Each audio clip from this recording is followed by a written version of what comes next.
имбирдин тамыры шолу чөпкө кирет. Имбир көп ооруларда жардам берет. Мисалы инсульт, кант диабети, муун ооруларында дагы өтө чоң жардам берет. Жүрөк ооруларына алып келүүчү холестериндин деңгээлин төмөндөткөнгө дагы чоң жардам берет. Мээдеги эс тутумду жана концентрацияны жакшыртат. Көп оорулардын алдын алат. Көп органдарды сезгенүүсүнө каршы колдонулат.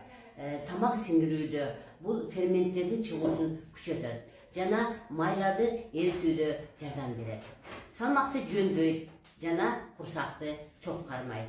Айыз мезгилиндеги оорууну азайтат жана этек-кирдин бузулуусун жөндөйт. Башкача айтканда дисменорея менен күрөшөт.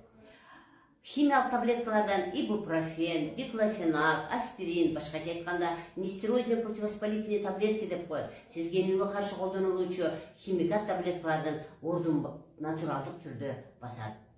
Имбир антибиотик катары эң чоң жардам берет. Себеби ал микробдорду өлтүрөт.